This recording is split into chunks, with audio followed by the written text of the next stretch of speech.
بسم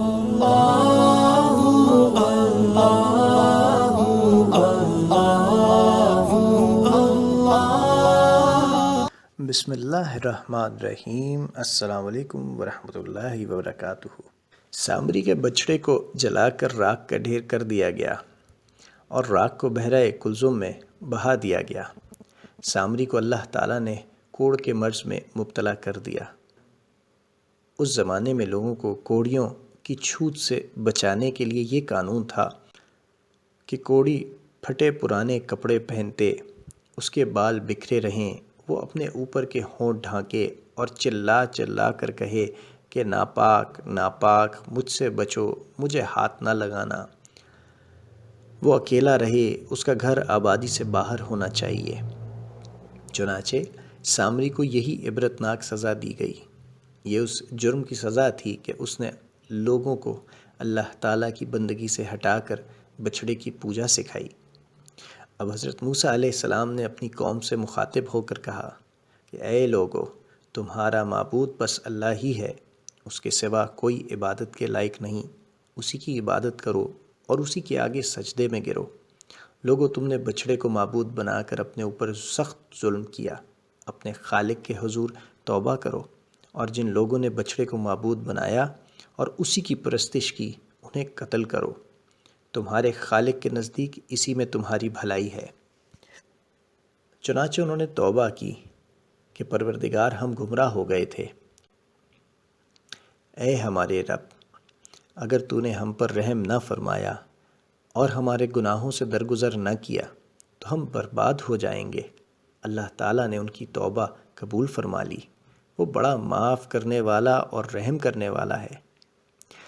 حضرت موسیٰ علیہ السلام نے حکم دیا کہ ہر قبیلے میں سے جو لوگ بچھڑے کی پوجا سے الگ رہے ہیں، وہ اپنے اپنے قبیلے کے ان لوگوں کی گردنیں ماریں جنہوں نے بچھڑے کی پوجا کی۔ چنانچہ ایسا ہی کیا گیا۔ صرف وہ لوگ قتل سے بچے جنہوں نے سچے دل سے توبہ کر لی۔ شرک اتنا بڑا گناہ ہے کہ اگر آدمی کا بایاں ہاتھ یہ گناہ کرے تو اس کے دائیں ہاتھ کا فرض ہے کہ بائیں ہاتھ کو کاٹ کر پھینک دے۔ یہی وجہ ہے کہ حضرت موسیٰ علیہ السلام نے ہر قبیلے کے مومنوں کو اپنے قبیلے کے مشرکوں کو قتل کرنے کا حکم دیا، تاکہ لوگ عبرت حاصل کریں اور آئندہ شرک کے قریب بھی نہ جائیں۔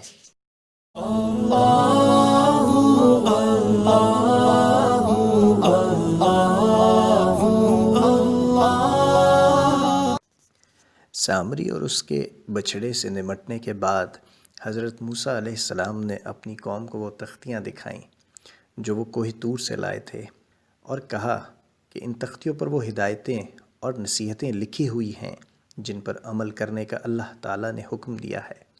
سچے دل سے ان پر عمل کرو، تمہاری دنیا کی کامیابی اور آخرت کی سرخروئی اسی میں ہے۔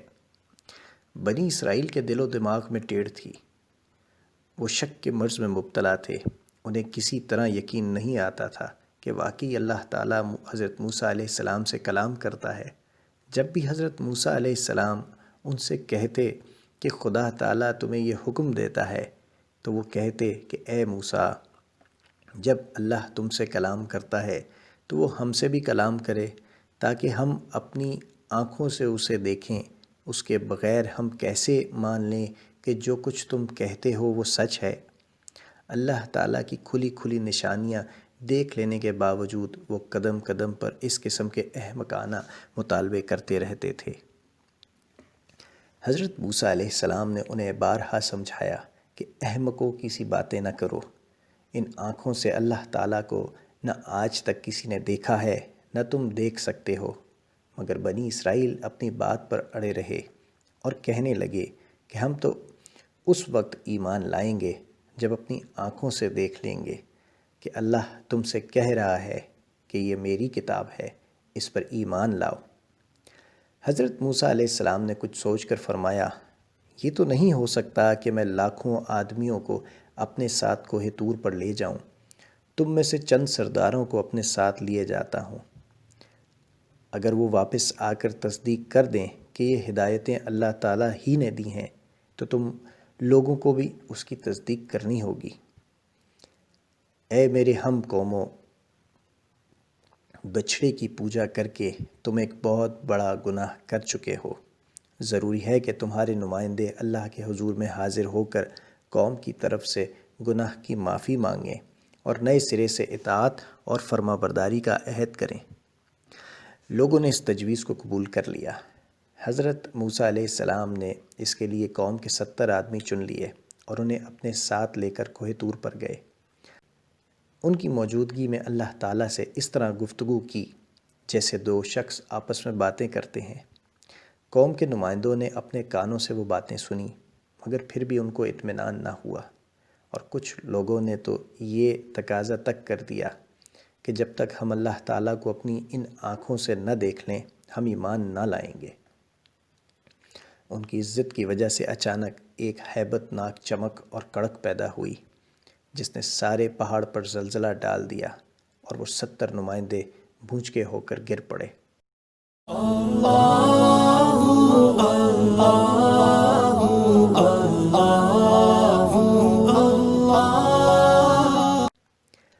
حضرت موسیٰ علیہ السلام اللہ تعالیٰ کی اجازت سے ان 70 نمائندوں کو اپنے ساتھ کوہ طور پر لے کے گئے تھے۔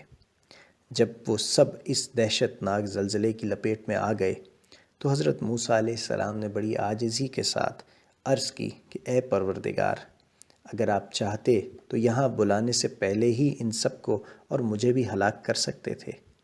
کیا آپ اس قصور کی وجہ سے جو ہم میں سے چند نادانوں نے کیا ہے ہم سب کو ہلاک کر دیں گے؟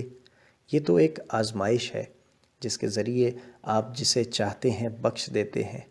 ہمارے سرپرست تو آپ ہی ہیں، بس ہمیں بخش دیجیے اور ہم پر رحم فرمائیے۔ آپ سب سے بڑھ کر رحم فرمانے والے ہیں، اور ہمارے لیے اس دنیا میں بھلائی لکھ دیجیے اور آخرت کی بھلائی بھی۔ ہم نے آپ کی طرف رجوع کر لیا ہے۔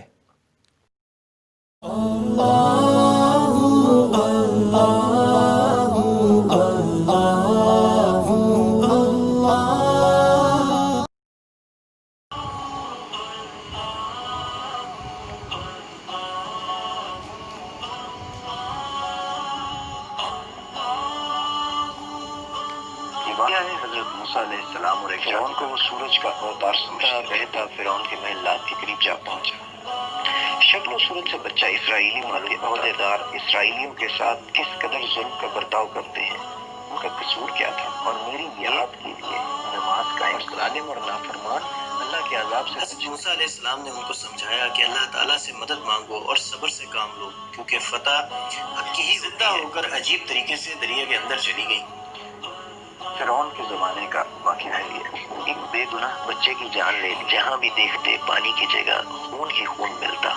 یہ حال دیکھ کر فرعون اور اس کے درباری گھبرا اٹھے، پھر اللہ تعالیٰ سے عذاب کی دعا کی، اور اب دوسرا عذاب آیا۔ اب ان کے ہر گوشے گوشے میں مینڈکوں کا سیلاب بڑھایا، کمرے اور سونے کے بستر تک ان کی لپیٹ میں آ گئے، پتا تک باقی نہ چھوڑا۔ آسمان پر ہر وقت کالی گھٹا چھائی معلوم ہوتی تھی۔ لوگ دہشت زدہ ہو کر چیخ اٹھے اپنے پروردگار سے دعا کر کے ٹٹی دل سے نجات دلائی جائے۔ اگر تم نے ہمیں اس آفت سے نجات دلا دی، پورے ملک میں جوئیں، مکھیاں، کھٹمل، مچھر اور سرسری پھیل، لوگ ایک ایک بوند پانی کو ترس گئے۔ مصریوں کے لیے جینا دوبھر اس آسمانی آفت سے کب اور کیسے چھٹکارا ملے گا؟ بارشوں نے سارے ملک میں طوفان برپا کر بھی پڑے، گرج، کڑک اور چمک سے لوگوں کے دل دہل گئے۔ تم لوگوں کا پیچھا کیا جائے گا۔ مصر میں بنی اسرائیل کی پوری آبادی ایک جگہ پر نہ تھی، بلکہ کئی شہروں اور بستیوں میں پھیلی۔ بنی اسرائیل مصر سے ہجرت کر رہے ہیں تو اس کے پاؤں تلی کی زمین موسیٰ علیہ السلام نے حکم کی تعمیل کی۔ آن کی آن میں سمندر پھٹ کر فرعون گئی اپنے لشکر کو لے کر اسی راستے پر ایک بار پھر مل گئے، اور فرعون اپنے لشکر سمیت سمندر میں غرق ہو گئے۔ شکر ادا کرتے رہو اور میرے سوا اور کسی کی بندگی نہ کرو۔ من و سلوہ اتارا گیا۔ من و سلوہ دو قدرتی غذائیں تھیں، من دھنیے کے دانوں جیسی، اور حضرت یوسف علیہ السلام کے دو بیٹوں کی اولاد تھے۔